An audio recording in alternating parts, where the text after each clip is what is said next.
Hi po mga kalola, magandang araw. Ayan, nakita nyo po, marami akong gulay. Ayan nga po, may saluyot po ko, okra, sitaw, malunggay.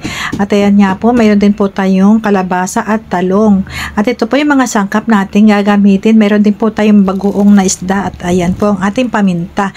Ayan, alam nyo po kasi, magluluto po ako ngayon ng dinengdeng. Ayan, yan po ay Ilocano recipe na yan. Minana natin yung style na yan sa Ilocano. Ayan. Pero ang totoo po niyan talaga, sa probinsya namin noon, bata pa ako, nagluluto na po kami ng ganyang style ng gulay. Ang tawag po namin dyan ay bulang lang. Ayan, noon pong time na yun, wala po noon na yung dahon, ano nga po yun, yung dahon na yan. Ayun nga po, dahon ng saluyot.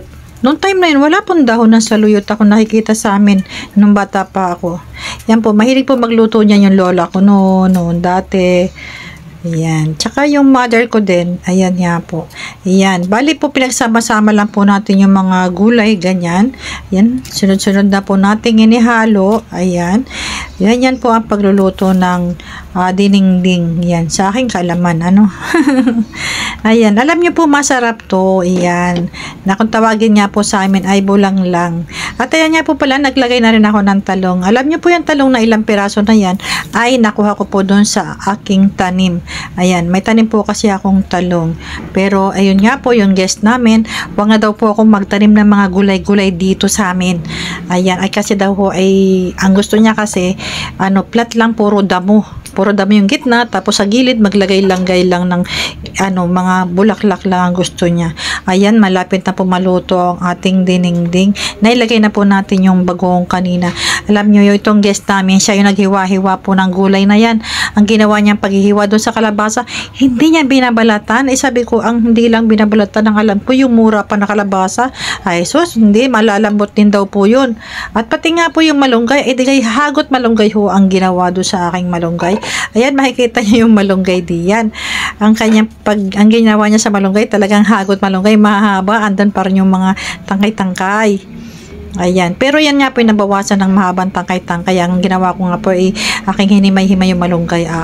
Yung guest namin ay walang pakialam. Ayos lang daw po yun. At ayun nga po, meron din po tayong siling pang dinuguan. Nilagyan ko rin siya. At yung saluyot, isinama na rin po natin. Ayan. E di ko ay pagkulo po niyan ay luto na yung ating dinengdeng. Ayan.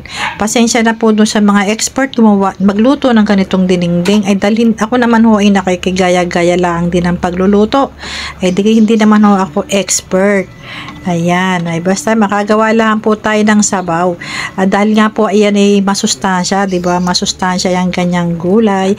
Ayan, nakita nyo, luto na po ang ating dinengdeng. At ito nga po, sandokin na natin. Ayan. So, may prito rin po ako diyan tuyo. Gusto ko po kasi sa mga bulanglang na ganyan, tuyo talaga yung partner. Pwede rin po yung galunggong na prito. Basta prito, yun. At ayan, ready to serve na po. Let's eat na po tayo. Thank you po for watching. God bless you all.